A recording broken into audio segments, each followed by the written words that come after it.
Hello குட்டீஸ், welcome to riches mythical stories. இன்றைக்கி நம்ம தெனாலிராமன் கதைகள் பார்க்க போகிறோம். கதையுடைய பெயர் என்ன தெரியுமா?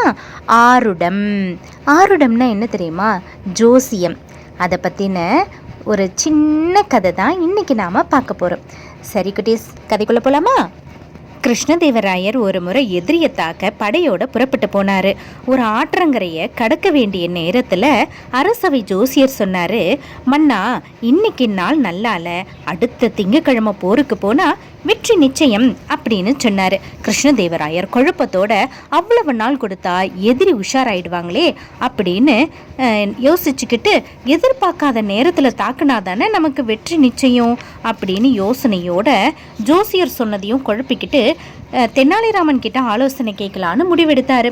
தெனாலிராமன் ஜோசியரை அழைச்சி, எல்லாருக்கும் ஆருடம் சொல்கிறீங்களே, நீங்கள் இன்னும் எத்தனை வருஷம் உயிரோடு இருப்பீங்க அப்படின்னு சொல்ல முடியுமான்னு கேட்டார். இன்னும் 20 வருஷம் உயிரோடு இருப்பேன் அப்படின்னு ஜோசியர் சொல்ல, தெனாலிராமன் சட்டக்குன்னு வாழை உருவி அவரை கழுத்தில் வச்சு, இந்த வினாடியே உங்கள் ஆருடத்தை என்னால் பொய்யாக்க முடியுமா முடியாதா அப்படின்னு கேட்க, ஜோசியர் பயத்தில் கண்ணை விழிச்சுக்கிட்டு முடியும் முடியும் அப்படின்னு கதறிக்கிட்டு அழுதாரு. அவ்வளவுதான், மன்னா, உங்களுக்கு எதிரான எந்த ஜோசியத்தையும் உங்களால் பொய்யாக்க முடியும் அப்படின்னு புன்னகையோட தெனாலிராமன் தெரிவித்தார். கிருஷ்ணதேவராயர் ஆற்றை கடந்து எதிரியை வெற்றி அடைஞ்சிட்டு வந்தார். நீங்கள் தீர்மானமாக இருந்தால் கோள்களால் உங்களை எதுவும் செய்ய முடியாது.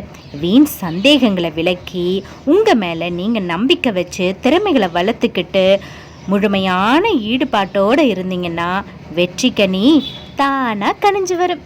என்ன குட்டீஸ், கதை பிடிச்சிருந்ததா? இந்த கதை உங்களுக்கு பிடிச்சிருந்ததுன்னா உங்களுடைய குட்டி குட்டி ஃப்ரெண்ட்ஸுங்களுக்கும் கதையை ஷேர் பண்ணுங்கள், சேனலை சப்ஸ்கிரைப் பண்ணுங்கள். Thank you, Tata, bye bye.